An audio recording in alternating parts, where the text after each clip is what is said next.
आजच्या या शुभ पर्वावर मंडळाने भगवंताचे गुण ज्याच्यातून आपल्याला श्रवण करता येतील त्याकरता कीर्तनाच्या माध्यमातून भक्तीचा प्रबोध व्हावा, भगवंताच्या विषयाची आवड लागावी, या हेतून आज हा हरिकीर्तन इथं आयोजित झाला। त्याबद्दल मंडळाचा धन्यवाद। कारण 10 दिवस असेच निघून जातात, परंतु अशा प्रकारचे कार्यक्रम जे भक्तीला वृद्धिंगत करतील ते फार कमी होतात आणि आपल्या पूर्व लोकांनी या सर्व सणांची जी तयारी केली किंवा ज्याची स्थापना त्यांनी लावली केली, त्याच्या पाठीमागचा उद्देश हाच होता की या निमित्तानं गणपती महोत्सव असो, दुर्गा महोत्सव असो किंवा अन्य अनेक सण त्योहार असो, त्या सर्वांचा हेतू हाच होता की सर्वांनी एकोप्याने येऊन भगवंताच्या भक्तीचा स्वाद घ्यावा, आस्वाद घ्यावा आणि स्वतःच्या जीवनाचा कल्याण करून जगाचाही कल्याण करावा, हा त्याच्या पाठीमागचा मुख्य उद्देश होता। आणि त्याच निमित्तानं गणेश उत्सव निर्माण झाला। उत्सव म्हणजे जीवनामध्ये आनंद कसा येईल हा त्या पाठीमागचा मुख्य कारण आहे। आणि अशा या आजच्या प्रसंगी आपण जगत वंदनीय जगत गुरु संत शिरोमणी जगद्गुरु तुकोबाराय देहू निवासी सदेह वैकुंठवासी अशा या महान विभूतीचा अभंग 4 चरणाचा छोटासाच भंग आहे, पण त्याच्यामध्ये खूप काही समाजाला उद्बोधन घेण्यालायक आहे। तो अभंग या ठिकाणी आपण घेतला आहे, त्याला फेर आपण रिपीट करू।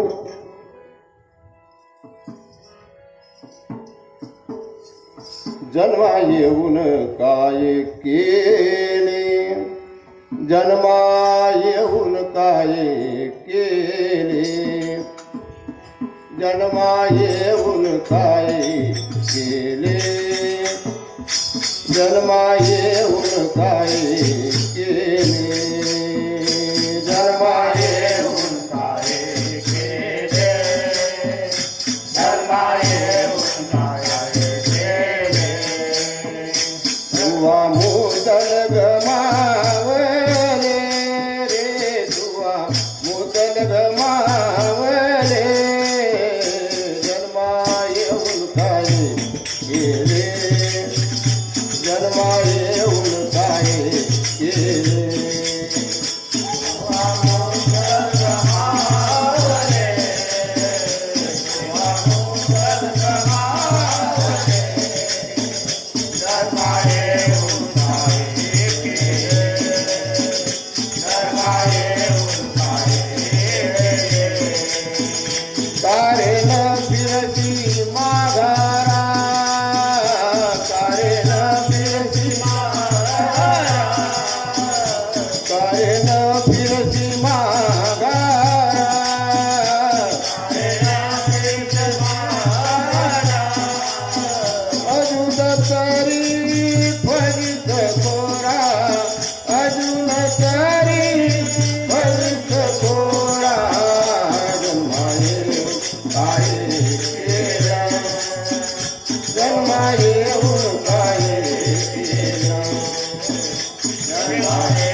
पंढरीनाथ भगवान की जय।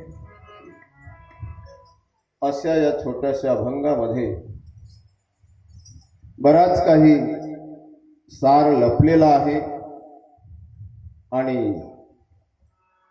त्या कीर्तनाच्या अरण्यामध्ये जाण्या अगोदर या जगाची माऊली, या विश्वाचा साम्राज्य सांभाळणारी विठुराया त्या माऊलीला आपण वंदन करावं. पांडुरंगा करू प्रथम नमन, पांडुरंगा करू प्रथम नमन, पांडुरंगा करू प्रथम नमन, पांडुरंगा करू दुसरे चरण संतातिया, ओ दुसरे चरण संतातिया, दुसरे चरण संतातिया, दुसरे चरण संतातिया, तुझे दारू कसे जाईका, कांचे तुझे दारू कसे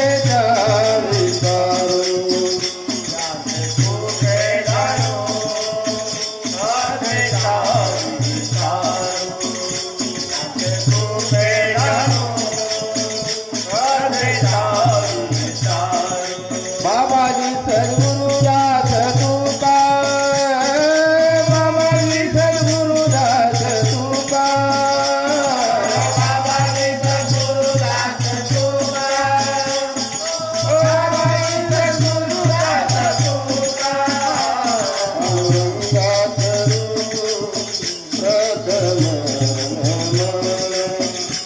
पांडुरंगा करू प्रथम नमन,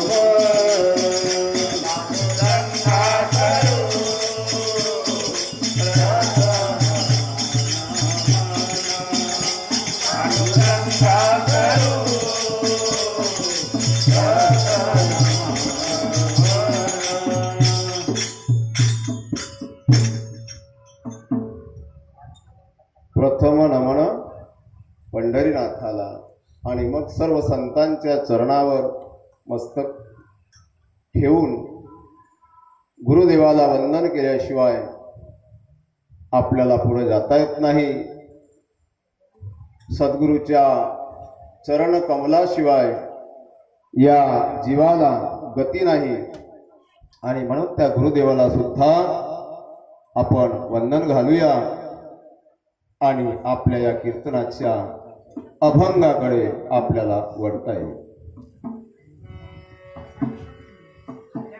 निमित्त गणपतीचं आहे आणि या गणरायानं ओंकार प्रधान रूप गणेशाचे, ओंकार प्रधान रूप गणेशाचे, ओंकार प्रधान रूप गणेशाचे, ओंकार प्रधान रूप गणेशाचे, ओंकार प्रधान रूप गणेशाचे, ओंकार प्रधान रूप गणेशाचे, ओंकार प्रधान गणेशाचे, ओंकार प्रधान गणेशाचे, जे तुझी तिन्ही देवाचे जन्मस्थान, जे तुझी देवाचे जन्मस्थान, ओंकार प्रधान रूप गणेशाचे, ओंकार प्रधान रूप गणेशाचे, जे तुझी जन्मस्थान, जे तुझी जन्मस्थान, ओंकार प्रधान रूप गणेशाचे, ओंकार प्रधान रूप गणेशाचे, ओंकार प्रधान रूप गणेशाचे, अकार तो ब्रह्मा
कार्याला सुरुवात करण्याच्या अगोदर कोणाला वंदन करावं लागते? गणेशाला.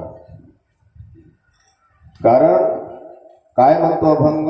ओंकार प्रधान रूप गणेशाचे.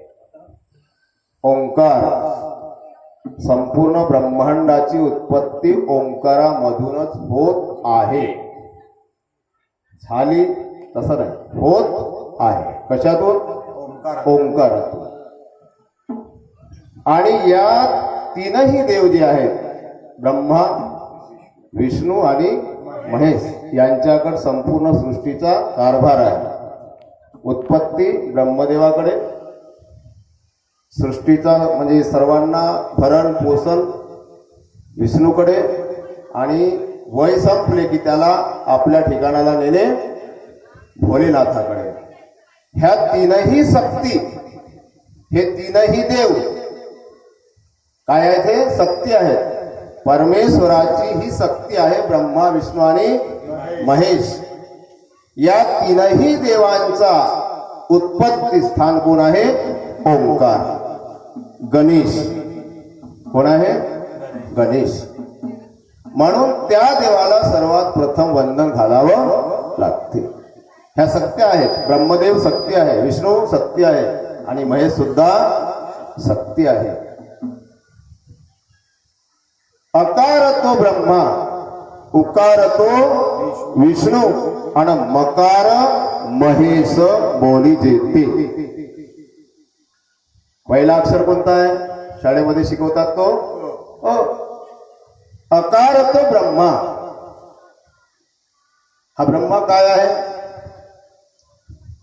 धानाचा बीज आहे. एक धान आहे, वाळलेला धान, बीजाचा धान किंवा चणा आहे.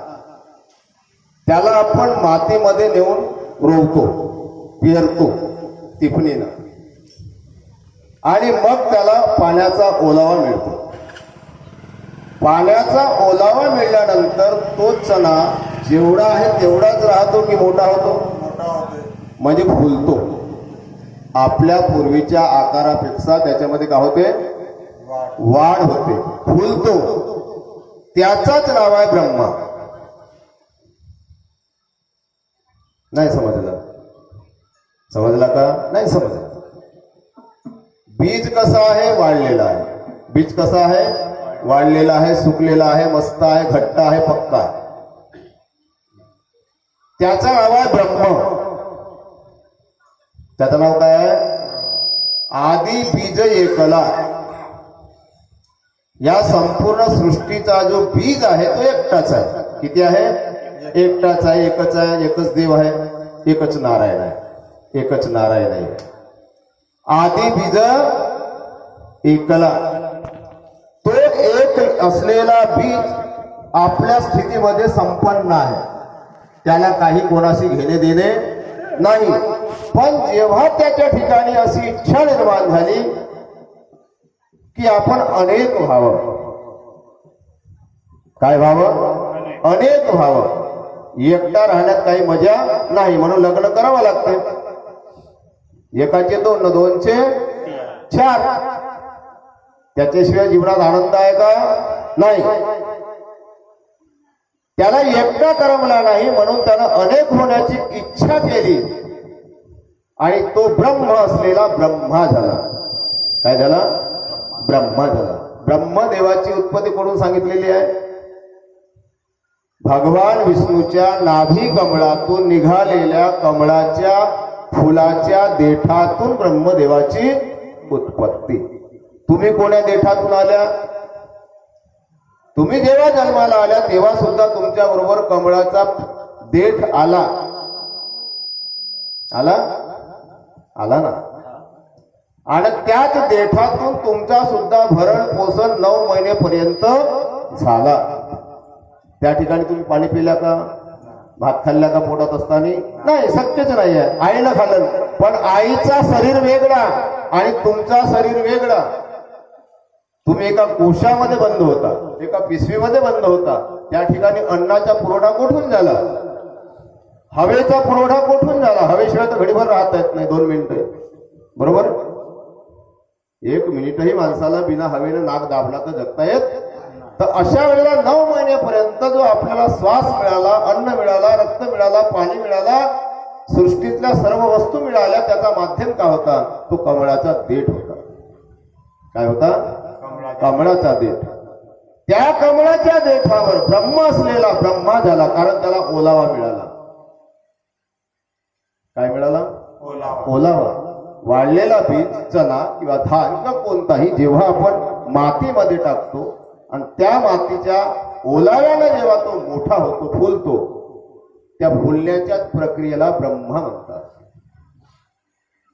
तिथूनच सृष्टीची उत्पत्ती होते, एरवी होऊ शकत नाही. म्हणून अकार तो ब्रह्मा,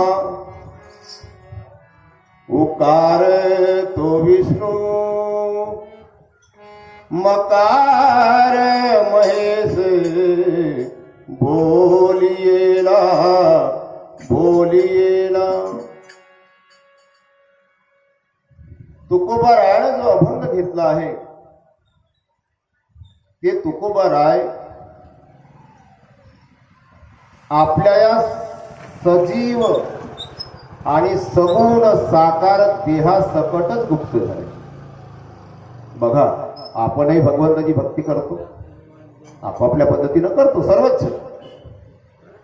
गुरु मार्गी असो नसो, सर्वही जण ईश्वरालाच चाहतात, ईश्वराचीच भक्ती करतात, त्याचीच आराधना करतात. कोणताही पंथ, कोणताही धर्म, कुठल्याही ठिकाणचा माणूस असो, तो सर्व भगवंताचीच भक्ती करत आहे. मग आता त्याचे थोडेसे गट पाडले आहेत: राजसी भक्ती, तामसी भक्ती आणि सात्विक भक्ती. देवाला काय आवडते? सात्विक भक्ती. देवाला काय आवडते? सात्विक भक्ती. तमोगुणी भक्ती आवडते का?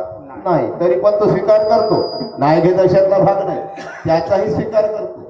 रजोगुणी, रजोगुणी म्हणजे आपल्या प्रपंचाला लागणाऱ्या वस्तूंची मागणी करणारी भक्ती म्हणजे रजोगुणी भक्ती. आपल्याला, आपण प्रापंचिक आहोत, मग आपल्याला गरजा नाही आहेत का? कपडे आहे, खाणं आहे, शिक्षण आहे किंवा अनेक ज्या आपल्या समस्या आहेत, ते सर्व गोष्टी मागण्याकरता सुद्धा आपण भगवंताची भक्ती करतो. ती भक्ती राजस आहे, ती सुद्धा देवाला आवडते ना. आवडत नाही अशातला भाग नाही, आवडत नाही अशातला भाग नाही. पण त्याला मुळात जे आवडते ते सात्विक भक्ती आवडते. कोणती? सात्विक. ज्या भक्तीमध्ये निष्कामता आहे, ज्या भक्तीमध्ये कोणतीच कामना नाही आहे, कामना एकच आहे, मी देवाचा आणि देव माझा. म्हणा, देव माझा, देव माझा, देव माझा, देव माझा, देव माझा, देव माझा, देव माझा, माझ्या मंदिरात